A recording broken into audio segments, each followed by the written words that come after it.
Pace bene, masih di mea culpa, selamat memasuki masa Advent. Hari ini saya mau sharing, curhat tentang dua rejeki dan iman kita. Kita coba menggabungkan itu semua dalam satu video ini. Saya berangkat dari bukan kecemasan, tetapi perasaan tidak nyaman dari akan kenyataan bahwa konsep yang dibentuk tentang dua dari pengajaran yang kita terima entah di media sosial dan umumnya di media sosial, saya pikir tidak sesuatu yang menyeluruh, tidak utuh tentang dua itu disampaikan kepada kita. Mudah-mudahan tidak terlalu rumit. Maksudnya begini, ketika orang berbicara tentang dua, kesannya selalu apa yang bisa saya dapat. Di video-video di media sosial, di YouTube misalnya, dua cara berdoa supaya dikabulkan. Lakukan hal ini supaya doamu dikabulkan. Lakukan hal ini supaya rezekimu lancar. Doakan ini supaya rezekimu mengalir deras. Cara memulihkan rezeki dengan doa ini dan seterusnya. Ini yang saya maksud tidak menyeluruh, tidak holistik pengajaran, pemberitahuan tentang dua itu. Dan ini membuat saya sendiri merasa tidak nyaman. Mengapa? Begini. Kalau ternyata kita temukan orang miskin, saya bersyukur juga meskipun tidak nyaman juga. Sering berjumpa dengan orang miskin. Dalam arti sesungguhnya miskin. Tidak punya rumah dia. Di sini kita temukan itu. Dia tidur di jalan. Karena memang tidak punya rumah untuk ditempati. Oke, bisa orang berkata, oh rezeki itu kan bukan soal uang. Rezeki itu soal perasaan segala macam. Tetapi ketika jujur saja, ketika kita bicara soal rezeki, toh kita bicara soal hidup nyaman, hidup terpenuhi, ada sesuatu yang bisa dinikmati. Nah, ketika ternyata kita lihat ada orang begitu hidupnya, apakah dia kurang berdoa? Apakah Tuhan kurang mengasihi dia? Apakah rahmat padanya kurang? Kan bisa membawa kebingungan kepada kita kalau dua itu selalu dikorelasikan dengan rezeki, dalam arti saya mendapat sesuatu untuk dimakan, saya punya sepenggal roti, saya bisa memenuhi kebutuhan setidaknya primer untuk saya. Kalau doa melulu dihubungkan dengan itu, bisa menjadi kacau konsep kita tentang doa. Kacau dalam arti tidak lengkap, maka ini membawa ketidaknyamanan, begitu ya, tentang doa itu. Di dalam hati tentang doa itu, apa sebenarnya berdoa? Apa yang mau kita cari? Di gereja kita ada doa-doa pokok. Aku percaya Bapa kami, salam Maria, kemuliaan. Cobalah cari di mana dibahas rezeki di situ. Di doa Bapa kami dalam satu kalimat. Berilah kami rezeki pada hari ini. Selesai. Yang lain apa kita cari? Dan ampunilah kesalahan kami. Kalau kita ucapkan secara menyeluruh doa Bapa kami, bagian pertama itu pengakuan kita malah iman. Bapa kami yang ada di surga, dimuliakanlah namamu, datanglah kerajaanmu, jadilah kehendakmu di atas bumi seperti dalam surga. Oke, berilah kami rezeki pada hari ini. Ampunilah kesalahan kami, seperti kami pun mengampuni yang bersalah kepada kami. Dan janganlah masukkan kami ke dalam pencobaan, tetapi bebaskanlah kami dari yang jahat. Lebih banyak itu berbicara soal spiritus, roh kita. Oke, kita masuk ke doa aku percaya. Di mana ditemukan rezeki di situ? Aku percaya akan Allah Bapa yang Maha Kuasa, pencipta langit dan bumi, dan seterusnya, tentang pengakuan iman. Kalau mau sedikit tentang kepentingan kita, aku percaya akan Roh Kudus, Gereja Katolik yang kudus, persekutuan para kudus, pengampunan dosa. Yang kita cari, aku percaya akan pemberian rezeki, tidak ada dikatakan. Aku percaya akan pengampunan dosa, kebangkitan badan, kehidupan kekal. Tentang dunia spiritualitas kita lebih banyak dibahas. Di doa Salam Maria, Salam Maria penuh rahmat, Tuhan sertamu. Terpujilah engkau di antara wanita dan terpujilah buah tubuhmu Yesus. Santa Maria Bunda Allah, doakanlah kami yang berdosa ini. Dosa. Tidak dikatakan doakanlah kami yang miskin ini. Doakanlah kami yang butuh rezeki ini.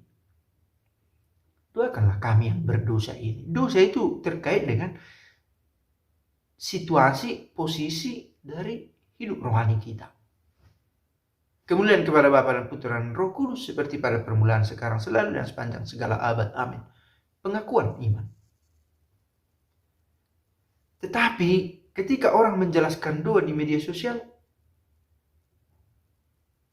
ada framing antara doa dengan rezeki. Rezeki sekali lagi orang bisa membuat interpretasi lebih moderat. Oh, rezeki itu kan hidup sehat, hidup bahagia. Entah sehat, entah bahagia, entah uang, entah, semua itu menyangkut kenyamanan, lebih merujuk pada kenyamanan saya saat ini. Dan ini framing terhadap doa yang bisa memengaruhi konsep kita. Lalu mau apa dengan doa kalau begitu? Menarik berbicara tentang ini. Doa juga bisa menjadi sebuah pemberian. Artinya, kita sedang berbicara tentang sudut pandang lain untuk melihat doa.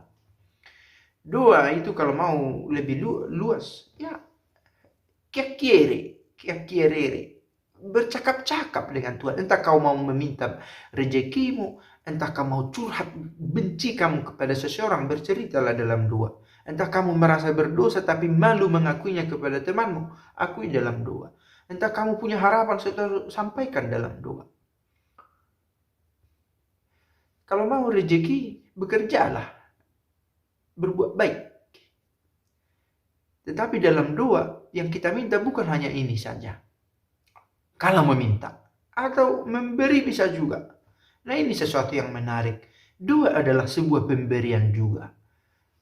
Ada kalanya kita merasa prihatin, ingin membantu, tetapi karena keterbatasan kita tidak punya apa-apa. Lalu kita bisa memberi doa, sepenggal doa. Doa itu sebuah pemberian. Menarik, hari ini ada kebetulan materi untuk pendalaman disampaikan.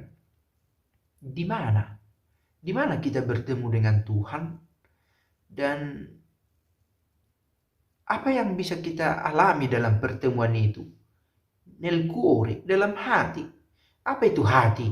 Un posto, un luogo, satu tempat dimora, satu tempat tinggal, di mana kita berdiam dan bertemu dengan yang ilahi.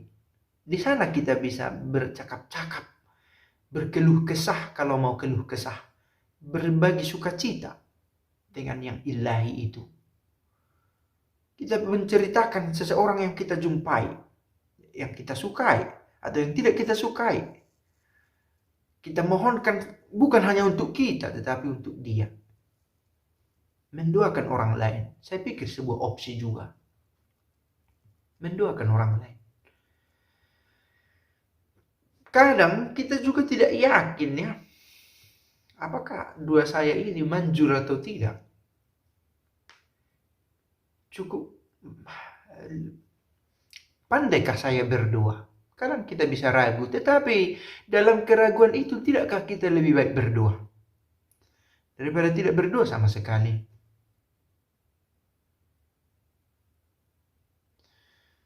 Tuhan, Engkau tahu kemampuanku berdoa. Engkau tahu kemampuanku untuk memusatkan perhatian. Tetapi dalam segala keterbatasanku, ketidakmampuanku ini, aku ingin mendoakan si Anu. Susah hidupnya sepertinya. Saya pun susah, tetapi sebagaimana saya butuh bantuanmu, dia juga butuh bantuanmu. Sebagaimana saya butuh siraman secara spiritual, dia juga butuh. Lihatlah dia. Kadang saya pikir justru di sana tampak kekayaan kita. Orang kaya itu orang yang sanggup memberi. Orang yang miskin, yang gelisah adalah yang terus mengambil untuk dirinya. Nah, kalau terpikir pada kita, dalam pikiran kita ada pikiran untuk memerhatikan, memberi perhatian pada orang lain, ada tanda-tanda kekayaan di sana. Tidak-tidaknya kekayaan rohani, karena terpikir untuk memberi. Maka berbahagialah orang yang memiliki kebiasaan mendoakan orang lain. Iya, karena dia menemukan dirinya itu berguna. Dalam arti dia menjadi seseorang bagi yang lain, bahkan dalam diam begitu ya. Yang menarik adalah bahwa ada orang berdoa bagi orang lain tanpa memberitahu. Tidak harus saya beritahu, saya berdoa untukmu ya. Tetapi kalaupun diberitahu, itu bukan suatu kecacatan, suatu kekurangan. Justru itu bisa menjadi tanggung jawab untuk saya, atau kata-kata itu sendiri adalah doa bagi dia. Kalau kita mengucapkan selamat ulang tahun ya, bahagia, panjang umur, doaku padamu. Mana tahu kita cemas, jangan saya lupa nanti mendoakannya. Saya kasih itu kita doakan. Nah, bagaimana kualitas doa kita mungkin kurang berkualitas karena itu tadi, kesanggupan berkonsentrasi kurang, kedalaman rohani tidak begitu berkualitas. Tetapi kualitas doa yang paling tak berkualitas masih jauh lebih baik daripada tidak berdoa sama sekali.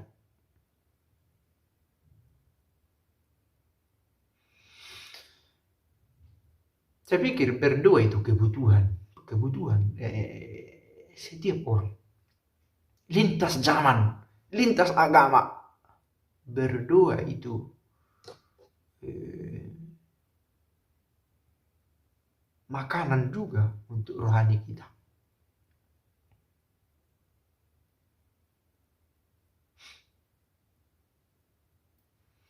Semoga berguna video ini.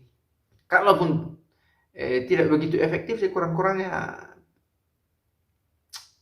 sebuah pemikiran, begitulah.